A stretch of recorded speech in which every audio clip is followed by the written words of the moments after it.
To welcome to the exam hall. So आज हम बात करने वाले हैं फ़िज़िक्स के बारे में, राइट।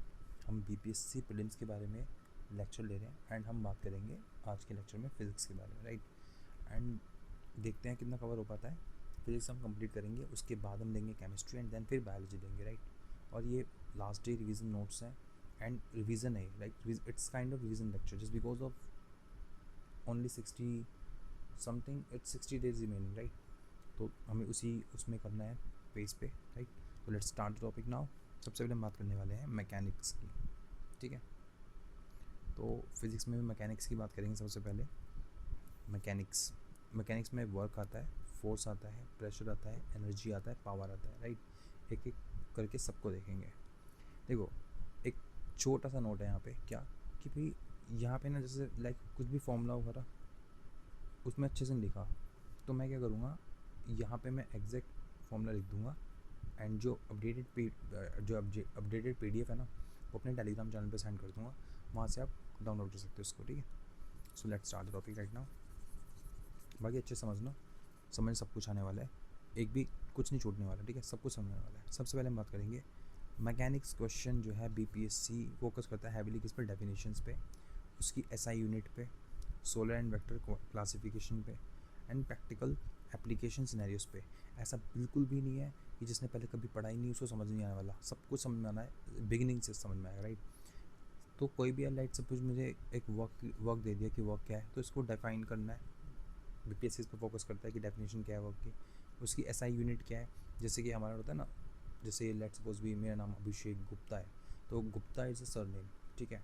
तो इस SI यूनिट हो गया, लेट सपोज भी कि 5 ये मेजरमेंट हो गया एंड जूल यूनिट हो गई, तो जूल इज़ अ यूनिट, तो SI यूनिट हो गया, राइट। स्केलर वेक्टर क्वांटिटी क्या है कि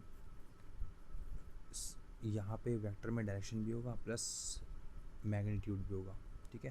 डायरेक्शन भी होगा और अमाउंट भी होगा, बट यहाँ पे ओनली क्या होगा, अमाउंट होगा, डायरेक्शन नहीं होगा। तो स्केलर क्वांटिटी में डायरेक्शन नहीं होता है, ठीक है, और जो वेक्टर क्वांटिटी है उसमें डायरेक्शन होता है। लेट्स सपोज भी एक एग्जांपल लेते हैं। एग्जांपल ये है कि अगर आपको कोई कहते हैं कि भाई आपको ना यहाँ तक पहुँचना है, ये A है और आप B पे खड़े हो, यहाँ से आपको यहाँ पे जाना है, तो आपके पास कोई डायरेक्शन नहीं है। आप ऐसे भी जा सकते हो, आप ऐसे भी जा सकते हो, आप ऐसे भी जा सकते हो, आप ऐसे भी जा सकते हो, ठीक है। तो ये आपका एक स्केलर क्वांटिटी कहलाता है। बट अगर आपको डायरेक्शन प्रोवाइड कर दी जाए तब तो आप सीधे जाओगे या फिर कोई पर्टिकुलर डायरेक्शन में जाओगे। तो जब भी डायरेक्शन रोल में आ जाती है तो उसको क्या बोलते हैं, उसको वेक्टर क्वांटिटी बोलते हैं, राइट। आगे समझ में, वेक्टर स्केलर क्वांटिटी, राइट।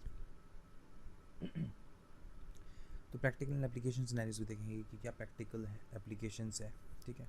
सबसे पहले हम बात करेंगे फोर्स एंड प्रेशर की। तो देखो, जो फोर्स है, ठीक है, उसका फॉर्मूला क्या होता है, pressure force is equals to mass into acceleration, ठीक है। क्या होता है, force is equals to mass into acceleration. इसका मतलब क्या है कि लेट्स सपोज भी कोई बॉक्स है, ठीक है, कोई भी बॉक्स है, आप उसको पुश कर रहे हो, तो फोर्स क्या है, पुश और पुल का एक्शन है, ठीक है। एक ऐसा एक ऐसा सिनेरियो जहाँ पे किसी चीज़ को पुश कर रहे हो, ठीक है, और या फिर किसी चीज़ को पुल कर रहे हो, अपनी तरफ खींच रहे हो, ठीक है, तो उसको बोलते हैं फोर्स, राइट। क्या फॉर्मूला है, मास इनटू एक्सेलरेशन। लेट सपोज आपने बॉक्स को पुश किया, इस बॉक्स का कुछ तो मास होगा ना, कुछ तो इसका मास होगा, कुछ तो इसका वजन। देखो, मास और वजन में डिफरेंस होता है, बट मैं ऐसा समझाने के लिए बोल रहा हूँ कि कुछ ना कुछ तो वेट होगा इसका, ठीक है। और जब आप इसको पुश कर दे तो कुछ ना कुछ ये आगे मूवमेंट भी करेगा, तो इस मूवमेंट को एक्सेलरेशन बोल दिया, इस मास को बोल दिया, इस वेट को बोल दिया मास। तो मास को अगर मैं मल्टीप्लाई करूँगा एक्सेलरेशन, तो क्या आ जाएगा, मेरा फोर्स आ जाएगा, ठीक है, ओके। अब देखो, ये आपका मास इंटू एक्सेलरेशन है।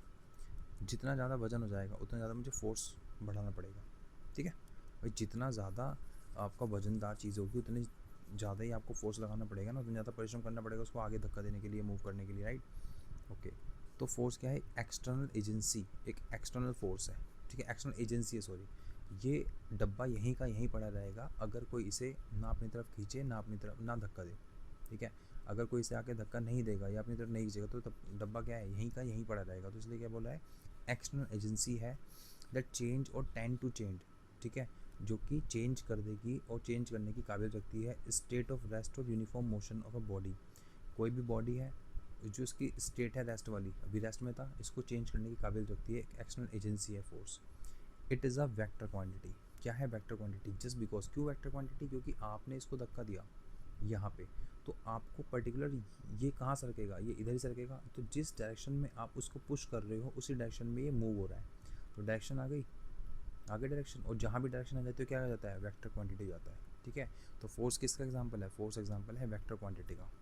तो फोर्स किसका एग्जांपल है? वेक्टर क्वांटिटी का। तो ये हो गया फोर्स।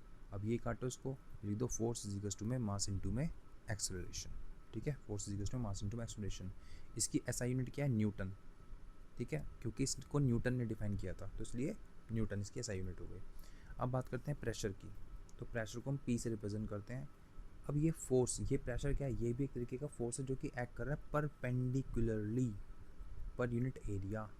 तो लेट सपोज भी ये एक बॉक्स है और यहाँ पे मैं कुछ ऐसा अपना हाथ रख के इसको क्या कर रहा हूँ, दबा रहा हूँ, उसको इधर की तरफ, नीचे की तरफ पुश कर रहा हूँ, दबा रहा हूँ। तो एक्चुअली मैं क्या कर रहा हूँ, मैं फोर्स दे रहा हूँ ना, मैं यहाँ फोर्स दे रहा हूँ, लेकिन ये फोर्स कैसी है? परपेंडिकुलर है। परपेंडिकुलर मतलब 90 डिग्री पे है। तो लेट सपोज भी ये बॉक्स हो गया और मैं यहाँ से प्रेशराइज कर रहा हूँ, ये प्रेशर डाल रहा हूँ मैं यहाँ पे 90 डिग्री पे है ये। ठीक है, तो परपेंडिकुलर, और कितने एरिया पे? सिर्फ इतने एरिया पे। ठीक है, ये बॉक्स है और ये पूरा मैंने एरिया ले लिया, बस मैं यहाँ पे प्रेशराइज कर रहा हूँ इसको। तो फोर्स पर यूनिट एरिया वो क्या कहलाता है? प्रेशर कहलाता है। ठीक है, समझ में आ गया बात कि भाई फोर्स और प्रेशर में क्या डिफरेंस है, कि जो प्रेशर है वो हमेशा परपेंडिकुलर होगा पर यूनिट एरिया पे। ठीक है, ओके। और ये एक स्केलर क्वांटिटी है, क्योंकि डायरेक्शन नहीं होती यहाँ पे कोई डायरेक्शन का मोटिव नहीं है, यहाँ पे कोई डायरेक्शन का मैटर ही नहीं है। ठीक है, तो जो फोर्स है वो आपका वेक्टर क्वांटिटी है, जबकि जो आपका प्रेशर है वो आपका क्या है? स्केलर क्वांटिटी, क्योंकि यहाँ पे मूवमेंट नहीं हो रहा है, प्रेशर पे आपका मूवमेंट नहीं होता, फोर्स पे आपका मूवमेंट होता है। ठीक है, डायरेक्शन जाने पर। तो प्रेशर का फॉर्मूला क्या हो गया? प्रेशर इज इक्वल्स में फोर्स अपॉन में एरिया। ठीक है, और कभी कभार फोर्स को क्या बोल देते हैं? थ्रस्ट बोलते हैं, थ्रस्ट अपॉन में एरिया। देखो ये लिखा है ना, थ्रस्ट अपॉन में एरिया और आपका फोर्स अपॉन में एरिया, राइट। यूनिट हमने बता दी भाई, फोर्स यूनिट क्या होती है? एसआई यूनिट एंड न्यूटन होती है, जबकि जो पास्कल, ये जो प्रेशर इसकी यूनिट होती है पास्कल और न्यूटन पर मीटर स्क्वायर। अब देखो फॉर्मूला लिखता हूँ, प्रेशर ये रहा, प्रेशर का फॉर्मूला होता है फोर्स अपॉन में एरिया। फोर्स का क्या होता है? न्यूटन। भाई फोर्स की एसआई यूनिट क्या होती है? न्यूटन। और एरिया की क्या होती है? Metre square. तो जब ये मीटर स्क्वायर ऊपर आएगा तो मैं ऐसे लिख सकता हूँ को न्यूटन पर मीटर स्क्वायर। ठीक है, या तो मैं ऐसे लिख सकता हूँ न्यूटन पर मीटर स्क्वायर, या मैं ऐसे लिख सकता हूँ न्यूटन पर मीटर स्क्वायर। ठीक है, क्योंकि जब भी कोई मैथ तो पढ़ी है ना, मैथ तो आती है, ऑब्वियसली बातें पढ़ी होगी तुम तो ये सब पता लग जाना चाहिए, राइट। ऐसे आप किसी का भी ऐसा यूनिट निकाल सकते हो। तो ये हो गया आपका। अच्छा, डेली लाइफ एप्लीकेशन क्या है भाई? हर जगह फोर्स यूज़ हो रहा है, हर जगह प्रेशर यूज़ हो रहा है। For example sharp knife cut easily. जो एक शार्प नाइफ है ना, एक तीखा चाकू जो है वो इजीली कट कर सकता है, क्यों? क्योंकि स्मॉलर एरिया इंक्रीज प्रेशर। देखो प्रेशर इज इक्वल्स में फोर्स अपॉन में एरिया, जितना प्रेशर बढ़ाओगे उतना एरिया घट जाएगा। कहने का मतलब ये है, कैसे, किस दिमाग लगाओ जरा, ये एक फॉर्मूला दे दिया आपको, प्रेशर इज इक्वल्स में फोर्स अपॉन, क्या दिया? प्रेशर इज इक्वल्स में फोर्स अपॉन में एरिया, एक फॉर्मूला दे दिया। अब प्रेशर इन्वर्सली प्रोपोर्शनल किसके? एरिया के। इन्वर्सली प्रोपोर्शनल मतलब क्या होता है कि अगर प्रेशर बढ़ता है तो एरिया कम होगा, या ये कह सकते हैं कि कम एरिया पे ज़्यादा प्रेशर लगता है। ठीक है, जितना एरिया कम होगा उतना ही ज़्यादा प्रेशर लगेगा, जितना कम एरिया होगा, उतना ही क्या होगा? प्रेशर ज़्यादा लगाना पड़ेगा। ठीक है, जितना एरिया कम उतना प्रेशर ज़्यादा, और जितना एरिया ज़्यादा उतना प्रेशर कम। तो ये हो गया आपका इन्वर्सली प्रोपोर्शनल रिलेशन, कि एक चीज़ बढ़ाने पे दूसरी चीज़ घटेगी, तो वो क्या कहलाता है? इन्वर्सली प्रोपोर्शनल कहलाता है, राइट। तो क्या कह रहा है? Sharp knife cut easily. जो एक तीखा चाकू होता है, एक तीखा चाकू जो होता है, ये चाकू बना है, चाकू बना के रहेंगे हम, कुछ भी हो जाए। ठीक है, तो लेट्स सपोज भी तीखा चाकू जो है वो ईजिली कट कर देता है, क्योंकि उसका एरिया क्या होता है? स्मॉलर होता है, तो इसके लिए कम प्रेशर लगाना पड़ेगा। ठीक है, एरिया छोटा होगा तो कम प्रेशर लगाना पड़ेगा। और सेम अप्लाइड फोर्स, उसी अप्लाइड फोर्स पे। अब heavy truck are fitted with broader और मल्टीपल व्हील्स। हैवी जो ट्रक होता है उसको फिट किया जाता है ब्रोडर और मल्टीपल व्हील्स के साथ, ताकि डिक्रीज हो सके प्रेशर एग्जर्टेड इन रोड।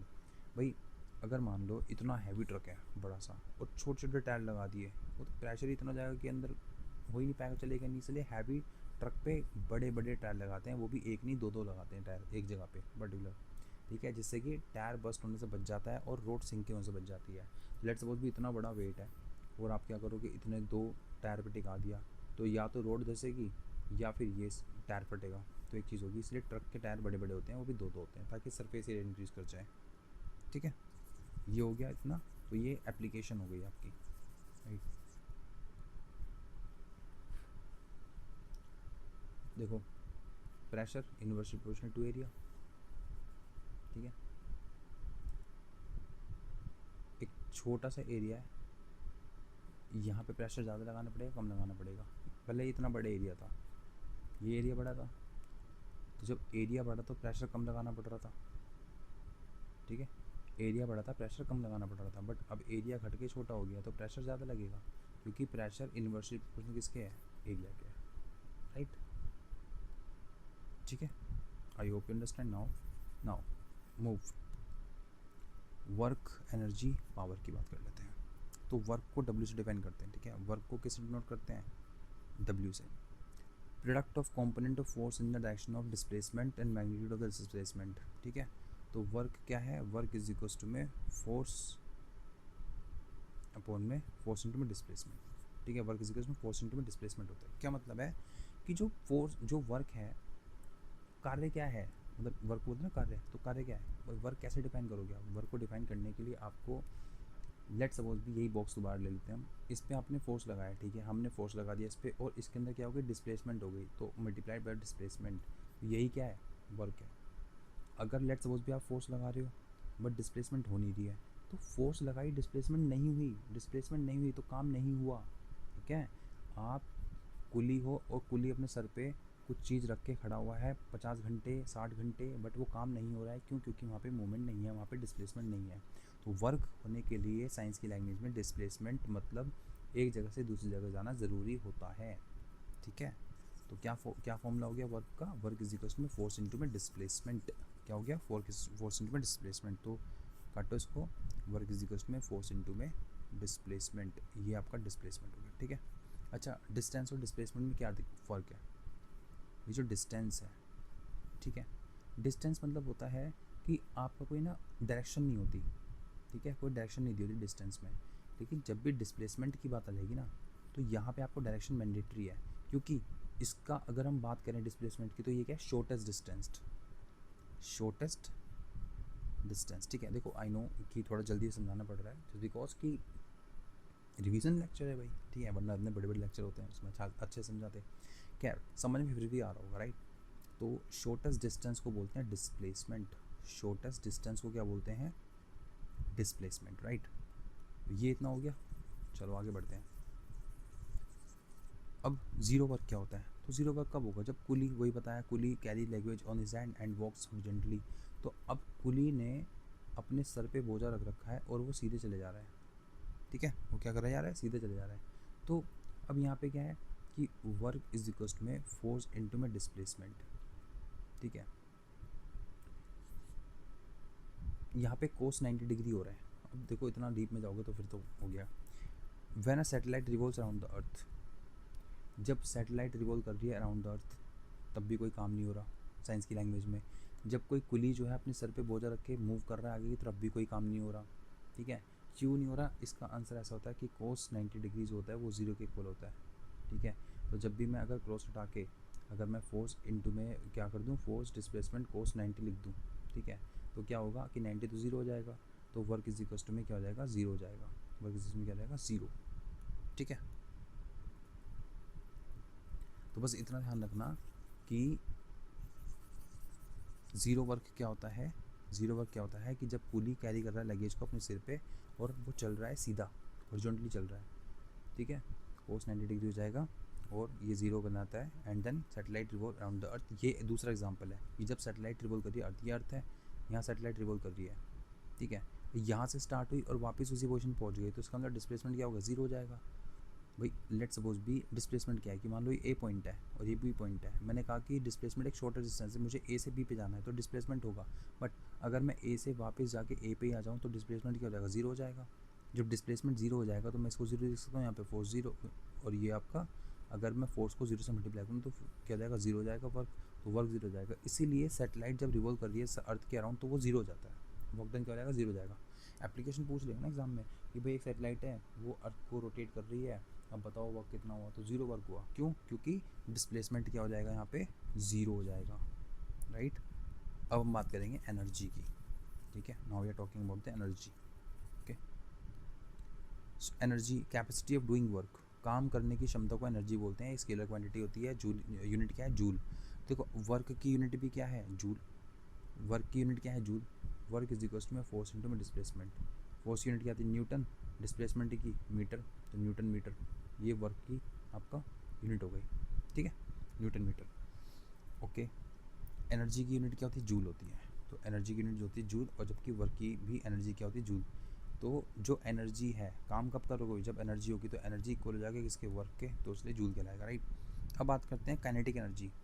तो दो तरीके की आपके पास एनर्जी है, काइनेटिक एनर्जी है एंड पोटेंशियल एनर्जी है। और एनर्जी क्या है, एनर्जी जूल में नापते हैं, स्केलर क्वांटिटी है, क्योंकि इसके पास वो डायरेक्शन नहीं होती है।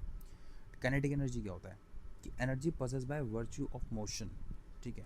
कोई भी ऑब्जेक्ट या कोई भी चीज़ मूव कर रही है तो उससे जो उत्पन्न एनर्जी होती है वो काइनेटिक एनर्जी कहलाती है। लेट्स सपोज भी ये एक सरफेस है और ये एक बिल्डिंग है, ठीक है। यहाँ से मैंने कुछ चीज़ फेंकी, अब मैंने कुछ चीज़ फेंकी ना, तो वो मूव कर रही है, और जब भी मूव करेगा कुछ चीज़ तो वो क्या कहलाएगा, वो कहलाएगा आपका मोशन के कारण होने वाली एनर्जी, क्या कहलाती है, काइनेटिक एनर्जी कहलाती है। और काइनेटिक एनर्जी का फॉर्मूला क्या होता है, K E. Kinetic energy is equal to में हाफ मास इनटू में वेलोसिटी का स्क्वायर। ये काइनेटिक एनर्जी का फॉर्मूला है, ठीक है। काइनेटिक एनर्जी का फॉर्मूला ये है। अच्छा, ठीक है। तो अब हम बात करेंगे किसकी, कहाँ थे हम, मोमेंटम। देखो मोमेंटम क्या होता है, मोमेंटम, मोमेंटम मतलब होता है मास इनटू में वेलोसिटी। मोमेंटम क्या होता है, मास इनटू में वेलोसिटी। अब देखो काइनेटिक एनर्जी का फॉर्मूला क्या है, हाफ एम इंटू में वी स्क्वायर। क्या है, वी स्क्वायर। मैं वी स्क्वायर को ऐसे लिख सकता हूँ, वी इंटू में वी मल्टीप्लाई बाई वी, तो क्या बनेगा, के इज इक्वल्स टू में हाफ एम वी इंटू में वी। ये एम वी क्या होता है, ये क्या है, ये मोमेंटम है, ठीक है। ये क्या है, मोमेंटम। मोमेंटम को किससे रिप्रेजेंट करते हैं, पी से। तो मैं लिख सकता हूँ के इज इक्वल्स टू में हाफ पी इंटू में वी, ठीक है। के इज इक्वल्स टू में हाफ पी इंटू में वी, ये मैं मोमेंटम लिख सकता हूँ। तो ये हो गया। इफ़ मोमेंटम इज़ डबल, अगर मोमेंटम डबल हो जाएगा तो जो काइनेटिक एनर्जी हो कितनी हो जाएगी, 4 टाइम्स हो जाएगी, ठीक है। अगर मान लो मोमेंटम डबल हो गया तो काइनेटिक एनर्जी कितनी बार होगी, 4 टाइम हो जाएगी, राइट। कितनी बार काइनेटिक एनर्जी हो जाएगी, 4 टाइम काइनेटिक एनर्जी, अगर मोमेंटम डबल हो जाता है तो। कैसे, देखो के ई इज इक्वल्स में 2, अगर मैं मल्टीप्लाई यहाँ पे कर दूँ इसको क्रॉस करके, एम इंटू में वी मोमेंटम एंड वी, ठीक है।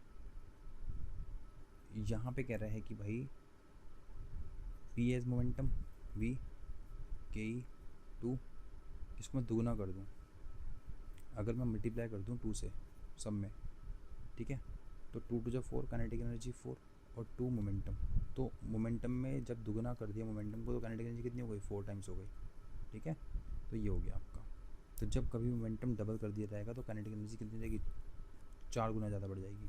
अब आता है potential energy, right. Potential energy क्या होता है, पोटेंशियल एनर्जी देखने से पहले हम देखेंगे पोटेंशियल एनर्जी। पोटेंशियल एनर्जी क्या होता है, वो एनर्जी की होती है किसके कारण, पोजीशन के कारण और कॉन्फ़िगरेशन के कारण। तो ऐसी एनर्जी जो कि पोजीशन के कारण है तो उसको बोलेंगे पोटेंशियल एनर्जी। पी से पोजीशन, पी से पोटेंशियल। जैसे कि एग्जांपल, कोई बिल्डिंग है, बिल्डिंग की जो हाइट है उसकी वजह से जो एनर्जी है वो क्या है, potential energy, due to height, due to position, right. अब पोटेंशियल एनर्जी का फॉर्मूला क्या होता है, पी इज इक्वल्स टू में एम जी एच, ठीक है। पोटेंशियल एनर्जी का फॉर्मूला क्या होता है, P E is equals to में M G H. Water stored होता है डैम के अंदर, स्ट्रेच बो स्ट्रिंग, ठीक है। एक भाई एक डैम है, यहाँ पे पानी स्टोर है, तो पानी एक हाइट पे स्टोर है ना, तो पोजीशन की वजह से पोटेंशियल एनर्जी होती है। तो ये एक एग्जांपल हो गया, water stored in dam is known as a potential energy का एग्जांपल हो गया। फिर स्ट्रेच बो स्ट्रिंग, तो एक बाण है, ठीक है, ये बाण है, अगर मैं इसको खींचूंगा तो ये ऐसे जाएगा, खींचेगा, और ये पोजीशन देखो, पोजीशन चेंज हो रही है ना इसकी। तो ये क्या है आपका, ये एक पोजीशन पे आके टिक गया यहाँ पे, अब मैंने यहाँ पे इसे रोक दिया और ये तीर है मेरा, ठीक है, सिंपल सी तीर है। तो अभी इसमें क्या है, इसमें आपका पोटेंशियल एनर्जी है। अब जैसे ही मूव होगा वैसे ही पोटेंशियल एनर्जी किस में कन्वर्ट हो जाएगी, काइनेटिक एनर्जी के अंदर। तो ये दोनों एनर्जी आपस में खेलती रहती हैं। कैसे खेलती रहती हैं कि पोटेंशियल एनर्जी कन्वर्ट होगी काइनेटिक एनर्जी के अंदर, काइनेटिक एनर्जी कन्वर्ट होगी पोटेंशियल एनर्जी के अंदर। कि जैसे मैंने अभी एक बॉल पकड़ के खड़ा हूँ, जब तक मैं बॉल पकड़ के खड़ा हूँ, बॉल एक पोजीशन पे फिक्स है, तो उसकी पोटेंशियल एनर्जी मैक्सिमम है। क्या है पोटेंशियल एनर्जी, मैक्सिमम। लेकिन जैसे ही मैंने बॉल छोड़ी तो वो नीचे आएगी, और जैसे ही नीचे आएगी उसकी काइनेटिक एनर्जी क्या हो जाएगी, मैक्सिमम हो जाएगी, पोटेंशियल एनर्जी क्या हो जाएगी, कम हो जाएगी। ठीक है।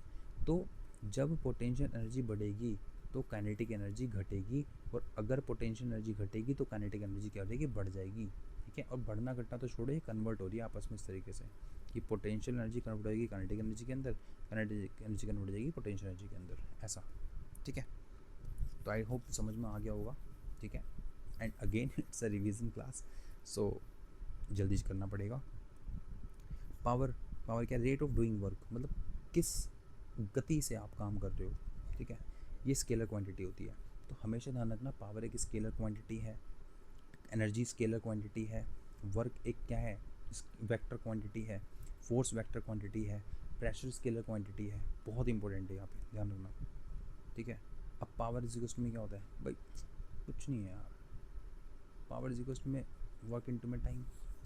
आप कितना काम कर रहे हो, कितने टाइम में कर रहे हो, वही तो आपकी पावर है ना।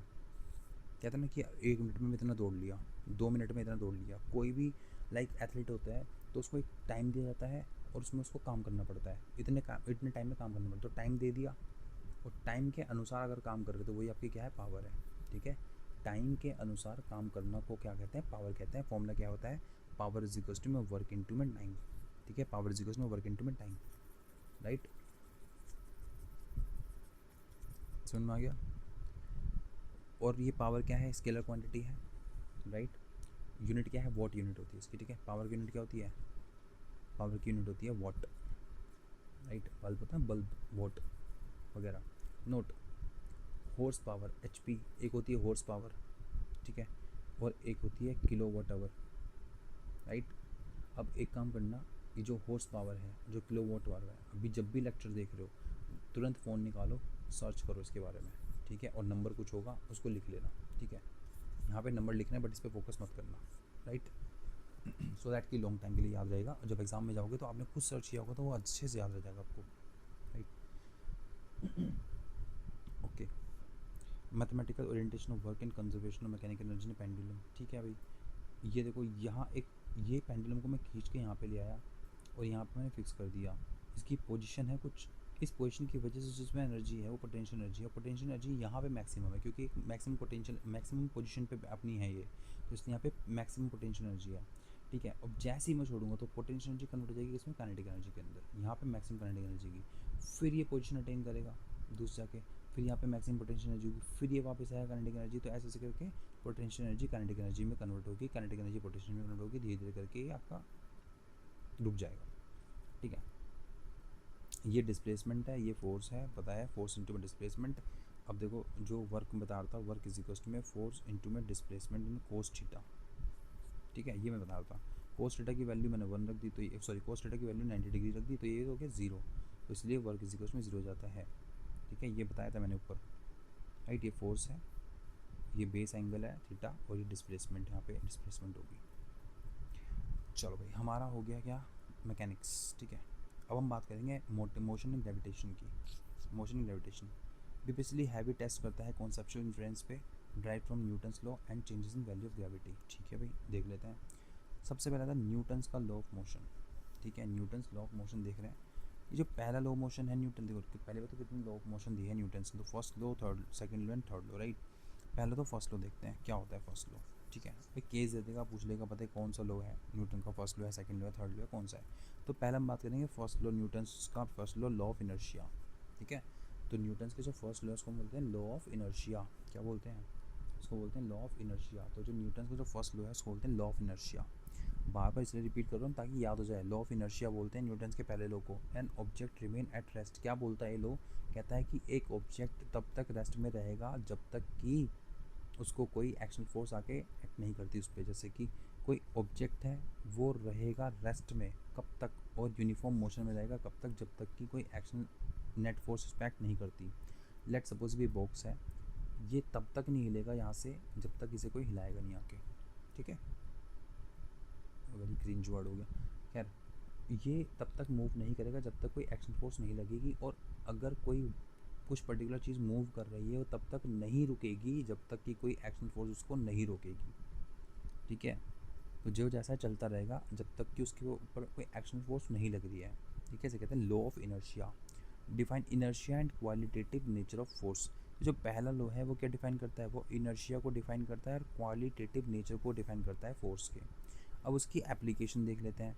तो passenger lean forward when a बस ब्रेक सडनली। बिल्कुल, अगर आप कोई बंदा या हम देखो, तो हाँ वो भी सी बात है, हमने बस में ट्रैवल किया है, हम बस में बैठे हैं, एक जगह पर बैठे हैं या कोई खड़ा है, ऑब्वियस सी बात है। तो जैसे ही बस ब्रेक लगाती है या ड्राइवर बस की ब्रेक लगाता है सडनली, तो जो बंदा बैठा है वो आगे की तरफ पुश होता है, ठीक है, या फिर जो खड़ा हुआ है वो आगे की तरफ गिर जाता है। क्यों गिर जाता है, क्योंकि उसकी बॉडी तो रेस्ट में रहना चाहती है।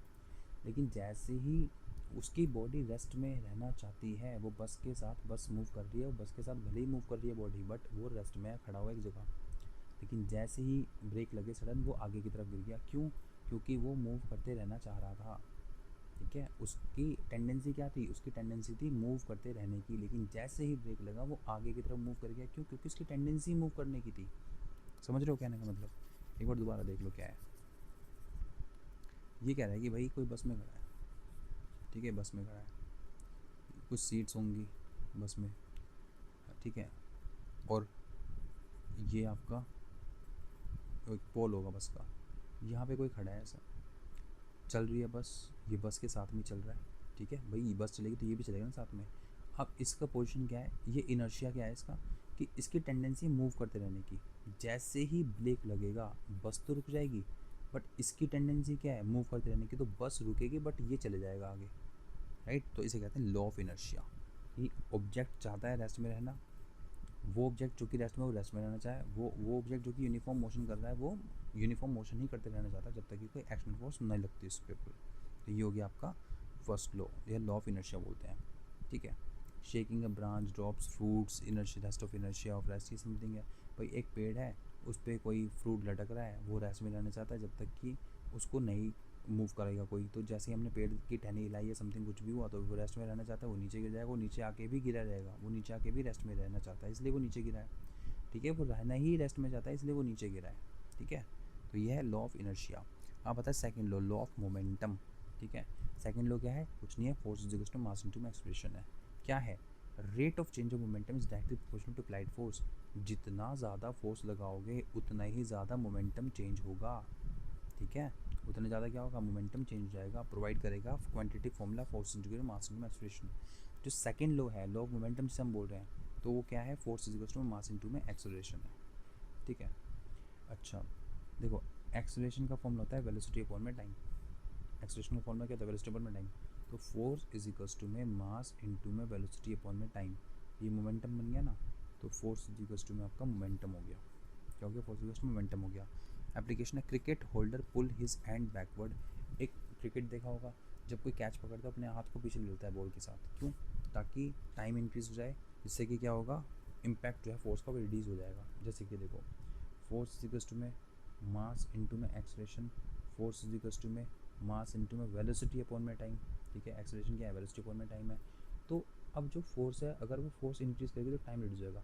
अब जो बॉलर है वो अपने हाथ को पीछे कर रहा है बॉल के साथ, वो टाइम रिड्यूस कर रहा है। जब टाइम रिड्यूस हो जाएगा तो फोर्स का इम्पैक्ट भी क्या हो जाएगा, घट जाएगा, ठीक है। फोर्स का इम्पैक्ट क्या हो जाएगा, सॉरी टाइम बढ़ा रहा है, वो टाइम बढ़ा रहा है, ठीक है। एक है कि लेट्स सपोज भी उसने कैच पकड़नी है, वो अपने हाथ को एक जगह पोजीशन में फिक्स रखे और वो कैच पकड़ ले, बट उसको हाथ में चोट लगेगी। जिसने क्रिकेट खेला होगा, वैसी बात है, क्रिकेट नहीं खेला होगा, कुछ भी कुछ कैच की होगी ना, तभी उसे पता है ये सब चीज़ों का, ठीक है। तो जैसे ही बॉल आई, क्रिकेटर ने अपना हाथ जस्ट पीछे ले लिया, उसने टाइम इंक्रीज़ कर दिया। अब जैसे ही टाइम इंक्रीज़ करा, उस फोर्स का इम्पैक्ट क्या हो जाएगा, डिक्रीज हो जाएगा। तो इसलिए बॉलर को पीछे हाथ करते हुए देखा जा सकता है, राइट। ओके, तो कौन सा है, second law. Cricketer fielder pull his hand backward while catching a ball to increase times reducing the impact force. अब थर्ड लॉ, एक्शन रिएक्शन की बात करता है, तीसरा लॉ। ये कह रहा है कि हर एक एक्शन का अपोजिट रिएक्शन होता है इक्वल में, ठीक है। To every action there is a equal and opposite reaction. हर एक एक्शन के लिए हमेशा इक्वल एंड अपोजिट रिएक्शन होता है। फोर्स हमेशा अकर होती है पेयर्स में, ठीक है। Application recoil of gun, propulsion of rockets and swimming. जैसे वही वाली बात है यार, जितनी तेज़ी से आप दीवार पे मुक्का मारोगे ना उतनी तेज़ आपको चोट लगेगी। ये बॉल है, आपने हल्का सा हिट किया, दीवार ने उतना ही थोड़ा सा हिट किया, आपने तेज़ मारा, दीवार ने भी तेज़ मारा। तो इक्वल एंड अपोजिट रिएक्शन वाली चीज़ थर्ड लॉ में जाता है, ठीक है। और फोर्सेस कैसे होगी, हमेशा पेयर्स में होंगी, ठीक है। Equal and opposite, equal and opposite. Application का रिकॉइल ऑफ गन, गन चलाया, गन जितनी तेज़ी से गोली निकलेगी उतनी तेज़ी से बैक हिट करेगी चीज़ें, ठीक है। प्रपोजन ऑफ रॉकेट, जितनी तेज़ी से ऊपर रॉकेट जाएगा उतनी तेज़ी से नीचे जो है वो गैस रिलीज़ होगी या समथिंग जो भी रिलीज़ होता है वो होगा। स्विमिंग में जितनी तेज़ी से आप हाथ मारोगे पानी को फेंकोगे उतने पानी आपको आगे की तरफ फेंकेगा। तो ये थर्ड लॉ ऑफ मोशन हो गया, राइट। तो ये हो गया हमारे न्यूटन्स के लॉज ऑफ मोशन, राइट। अब आता है ग्रेविटेशन, केपलर्स लॉ। क्या है ग्रेविटेशन? न्यूटन्स का लॉ ऑफ ग्रेविटेशन की बात कर रहे हैं। Force between two masses is proportional to the product of masses and inversely proportional to square of distance। तो F इज इक्वल्स टू में जी एम एम अपॉन में are square, ये कह रहा है। ये हटा दो, इसको देखो। न्यूटन्स का लॉ क्या कहता है कि जो फोर्स है दो मास के बीच में, लेट्स सपोज भी ये दो मास है, इसके बीच में कुछ फोर्स होगा, वो किसके इक्वल होगा? वो फोर्स जो है प्रोपोर्शन होगा आपके मास के। एक ये वाला मास हो गया, एक ये वाला मास हो गया, और इन्वर्सली प्रोपोर्शनल का डिस्टेंस के स्क्वायर के, ठीक है। अभी देखो समझ में आ जाता है। लेट्स सपोज भी ये सन है, अरे सन तो बड़ा होता है ना सो लेट्स सपोज भी ये सन है और ये अर्थ है। इसके बीच का डिस्टेंस जो है वो क्या है, आर मान लिया, ठीक है। इस सन का मास है स्मॉल एम और अर्थ का मास है सन का मास है कैपिटल एम और अर्थ का मास है स्मॉल एम। अब मैं कह रहा हूँ कि जो फोर्स है इन दोनों के बीच में वो डायरेक्टली प्रोपोर्शनल किसके है, मास ऑफ सन के multiply by mass of earth के, और इन्वर्सली प्रोपोर्शनल किसके, आर के स्क्वायर के, मतलब डिस्टेंस के स्क्वायर के, ठीक है। अगर मुझे इसे हटाना है तो मैं इसे हटाने के लिए जी लिखता हूँ कैपिटल, और मैं ये जो सेम चीज़ यहाँ पे लिख देता हूँ मैं यहाँ पे इस तरीके से, तो ये फॉर्मूला बन जाता है। ये क्या है, ये है आपका ग्रेविटेशन, ये न्यूटन्स लॉ ऑफ ग्रेविटेशन है। क्या ये, न्यूटन्स लॉ ऑफ ग्रेविटेशन। तो अगर डिफाइन करना है न्यूटन्स के लॉ ऑफ ग्रेविटेशन को तो बस फॉर्मूला याद रखना कि जो फोर्स है दो मास के बीच की जो फोर्स है वो डायरेक्ट प्रोपोर्शनल होती है कैपिटल वाले मास के स्मॉल मास की मल्टीप्लिकेशन के अपॉन में inverse proportional to R square के। अगर मैं इस प्रोपोर्शनलिटी को हटाता हूँ तो मैं यहाँ पे कैपिटल जी लिखता हूँ, और इसको पता है क्या बोलते हैं, इसको बोलते हैं यूनिवर्सल ग्रेविटेशनल कांस्टेंट, ठीक है। क्या बोलते हैं, capital G known as universal gravitational constant, और इसकी वैल्यू रहती है फिक्स। क्या रहती है इसकी value, fix. 6.67 times into something remain constant everywhere in the universe, remain constant everywhere in the universe, right. तो फिक्स रहती है 6.67 इंटू में 10⁻⁻11, ठीक है, ऐसा। Okay, acceleration due to gravity क्या है? अब तो कैपिटल जी देख लिया, अब स्मॉल जी भी देख लो। क्या है स्मॉल जी? स्मॉल जी अब है आपका जी इज इक्वल्स टू में जी एम अपॉन में आर स्क्वायर, ठीक है। वैल्यू ऑन अर्थ सरफेस, ये अर्थ की सरफेस पे वैल्यू है। जो स्मॉल जी है ना वो अर्थ की सरफेस पे वैल्यू है। ये स्मॉल जी क्या है, ये acceleration due to gravity, gravity के कारण जो एक्सेलरेशन है वो कहलाता है स्मॉल जी। भाई हमें पता है यार, अर्थ की ग्रेविटेशन पुल होती है, उसके कारण जो एक्सेलरेशन हो रहा है वो क्या है, स्मॉल जी है। लेट्स सपोज भी मैंने कुछ अपना एक कॉइन उछाला ऊपर और नीचे की तरफ आ रहा है, जब वो नीचे की तरफ आ रहा है वो स्मॉल जी के इन्फ्लुएंस में है, ठीक है, क्योंकि अर्थ की ग्रेविटी की वजह से वो नीचे आ रहा है, ठीक है। सो अप्रोक्स कितना होता है, 9.8 होता है, ठीक है। Variation in G crucial BPC effect. अब देखो ये बहुत इंपॉर्टेंट है। कैसे? पोल पे जो स्मॉल जी है वो क्या होगा, मैक्सिमम होगा, और मिनिमम कहाँ होगा, इक्वेटर पे होगा, ठीक है। मिनिमम कहाँ होगा, इक्वेटर पे। तो पोल पे मैक्सिमम होता है स्मॉल जी और मिनिमम होता है इक्वेटर पे। लेट्स सपोज भी ये हमारी अर्थ है, ये इक्वेटर है, ये पोल है, तो पोल पे क्या होगा, मैक्सिमम, पोल पे जाएगा मैक्सिमम और इस पे जाएगा मिनिमम। ये चीज़ ध्यान रखना है। Decrease with altitude going up and depth going down at earth centre is equals to 0। तो जो अर्थ का सेंटर है, अर्थ के सेंटर पे जो ग्रेविटेशन फील्ड है वो क्या होता है, 0 हो जाता है। ग्रेविटेशन फोर्स क्या होता है, 0 हो जाता है। तो एल्टीट्यूड के साथ डिक्रीज़ होगा, ठीक है, एल्टीट्यूड के साथ होगा डिक्रीज़, एंड डेप्थ के साथ डिक्रीज़ हो जाएगा। समझ में आ गया? डिक्रीज़ का साथ होगा एल्टीट्यूड, जब हम ऊपर की तरफ जाएंगे तो डिक्रीज़ होगा, और जब हम डेप्थ में जाएंगे तो डिक्रीज़ होगा। तो ऊपर की तरफ जाने पे भी डिक्रीज़ होता है, और डेप्थ में जाने की तरफ के लिए कि मतलब तब भी डिक्रीज़ हो जाता है। Decrease if earth rotation speed increase, earth की रोटेशन स्पीड इंक्रीज होगी तब भी जो है डिक्रीज हो जाएगा। तो अब समझ में ये आना चाहिए कि यार जो स्मॉल जी है ना वो कब कब क्या हो रहा है, डिक्रीज़ हो रहा है। स्मॉल जी कब कब डिक्रीज़ हो रहा है देखते हैं। स्मॉल जी जो है मिनिमम होगा इक्वेटर पे, पहले बात तो डिक्रीज़ देख रहे हैं कब कब हो रहा है। तो जब हम ऊपर की तरफ जा रहे हैं तब डिक्रीज़ हो रहा है, जब हम डेप्थ में जा रहे हैं तब डिक्रीज़ हो रहा है, क्योंकि अर्थ के सेंटर पे जो ग्रेविटेशन है वो फील्ड वो आपका ज़ीरो है। डिक्रीज़ कब होगा, जब अर्थ की रोटेशन स्पीड इंक्रीज़ कर जाएगी तो डिक्रीज़ हो जाएगा। ठीक है, अर्थ की रोटेशन स्पीड जो है इंक्रीज़ कर दी तो ग्रेविटेशन पुल जो है वो डिक्रीज़ कर जाएगा। ठीक है, डिक्रीज़ कर जाएगा। मैक्सिमम कहाँ होगा, पोल्स पे होगा, मिनिमम कहाँ होगा, इक्वेटर पे होगा। ठीक है, मैक्सिमम कहाँ होगा, पोल पे, और मिनिमम कहाँ होगा, इक्वेटर पे होगा। ठीक है, तो अगर हम ऊपर जा रहे हैं, ठीक है, वेट,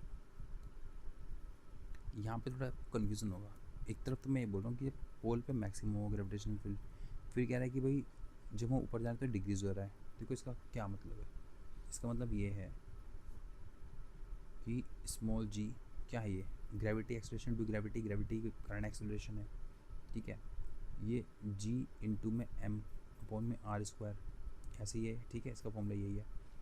ये मास पे तो डिपेंड कर रहा है। अब अगर मैं इक्वेटर पे हूँ तो मेरा मास कम है, बट मैं ऊपर जाऊँगा तो वेट जो है वो बढ़ जाएगा, तो वेट के कारण जो है जी भी क्या हो जाएगा, बढ़ जाएगा। तो मैक्सिमम इसलिए है पोल पे, क्योंकि अर्थ ऐसी तो है नहीं, अर्थ तो ऐसी है चपटी, और जब कोरियलिस फोर्स चलती है तो वो इक्वेटर पे होने वाली जो वो है ग्रेविटेशन फील्ड, इसको क्या कहते हैं, न्यूट्रलाइज कर देती है दोनों आप फोर्स आपस में। देखो इतना डीप में नहीं जाना, बट इतना ध्यान रखना है, पोल पे मैक्सिमम होती है कि जी स्मॉल जी, और इक्वेटर पे मिनिमम होती है, और डिक्रीज़ होती है जब ऊपर जाते टाइम, डिक्रीज़ होती है नीचे जाते टाइम। डिक्रीज़ होती है अर्थ की रोटेशनल स्पीड जब इंक्रीज़ होती है तो डिक्रीज़ हो जाती है। ठीक है, तो ये चीज़ हमेशा ध्यान रखनी है। Okay, right. Now Kepler's law of planetary motion, law of orbits, law of areas, law of periods। ठीक है, अब ये लॉ ऑफ ऑर्बिट कह रहा है, वो क्या कह रहा है, planet move around the sun in elliptical orbit with the sun at one focus. तो जो लॉ ऑफ ऑर्बिट कह रहा है, ये कह रहा है कि जो प्लैनेट है ना, लेट सपोज भी सन है, ठीक है, और ये इलिप्टिकल ऑर्बिट है, तो ये प्लैनेट जो है, लेट सपोज भी प्लैनेट है, और ये सन है, ये प्लैनेट है। प्लैनेट मूव कर रहा है सन के अराउंड इलिप्टिकल ऑर्बिट के अंदर। किस ऑर्बिट में, इलिप्टिकल ऑर्बिट के अंदर। किसमें, इलिप्टिकल ऑर्बिट के अंदर। ठीक है, with sun and one focus, और सन क्या है, एक फोकस पे है, तो सन रुका हुआ है और प्लैनेट मूव कर रहा है। कहने का मतलब ये है। ठीक है, लॉ ऑफ ऑर्बिट में सन रुकता है और ऑर्बिट, और जो आपका ये प्लैनेट मूव करता है।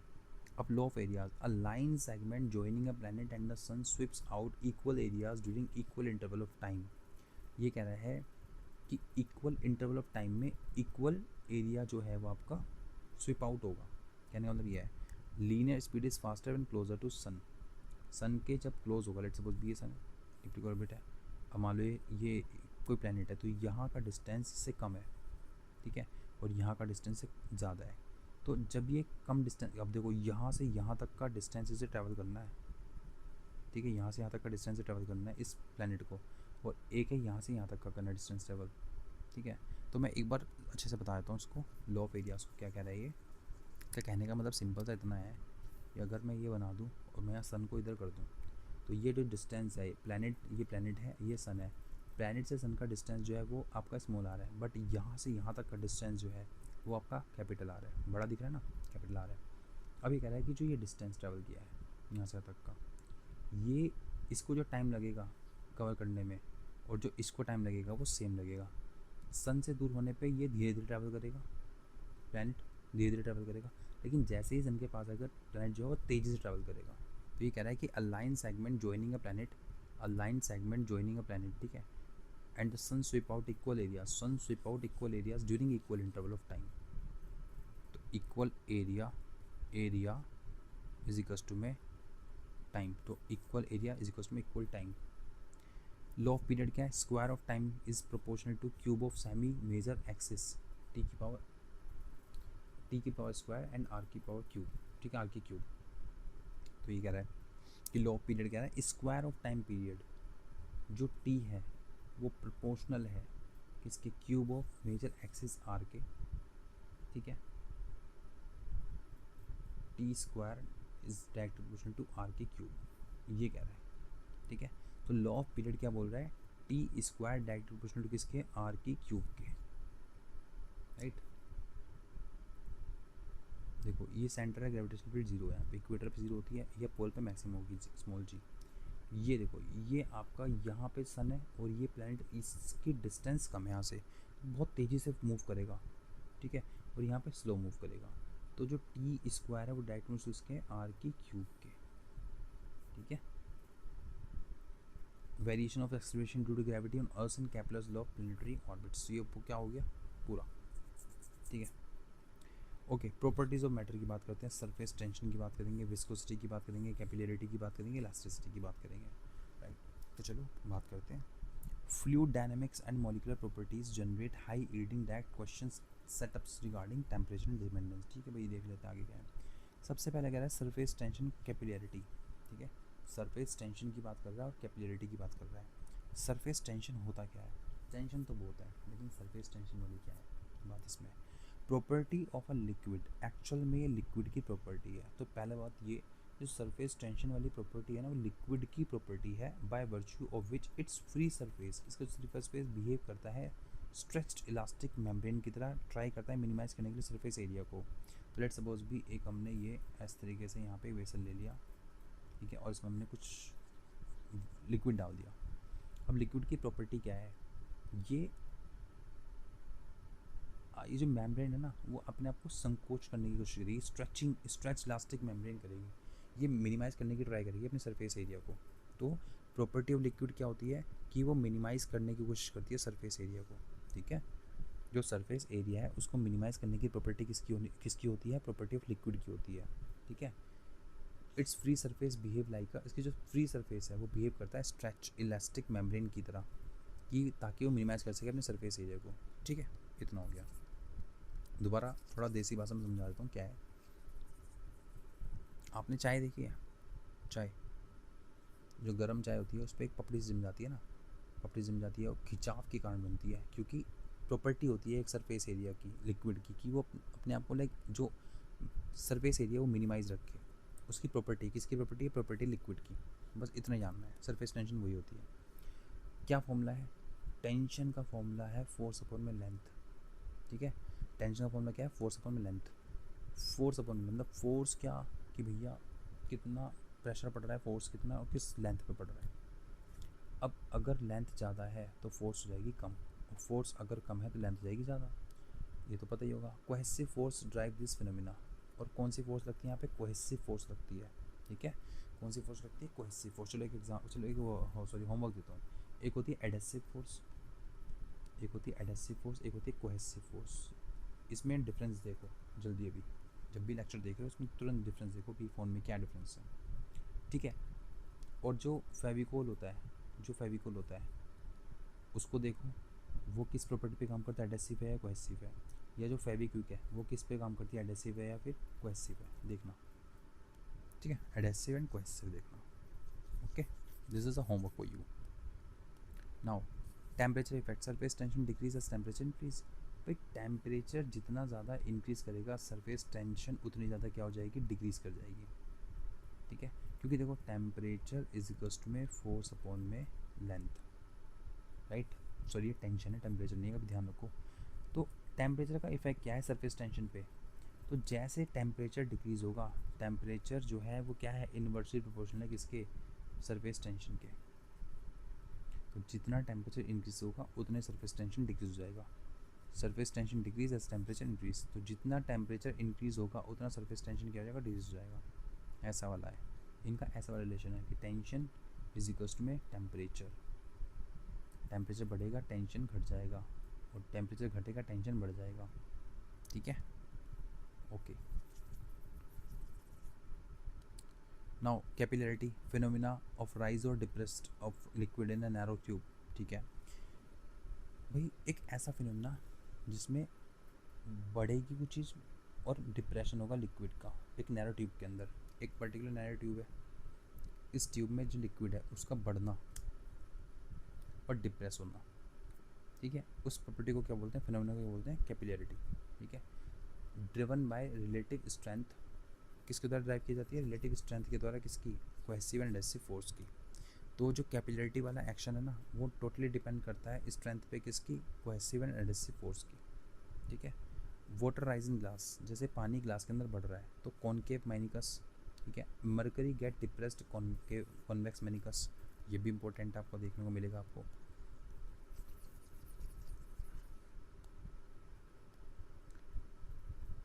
कोई ग्लास है, उसमें वाटर राइज कर रहा है, तो ये क्या है? कॉनकेव मेनिकस है, मेनिस्कस है। क्या है? Concave meniscus.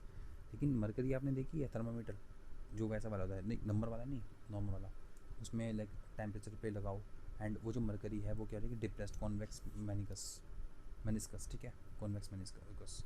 तो मरकरी वाला एग्जांपल किसको साइड बैठ रहा है? कॉन्वेक्स मेनिस्कस, और जबकि जो वाटराइज ग्लास के अंदर वो है कॉनकेव मेनिस्कस।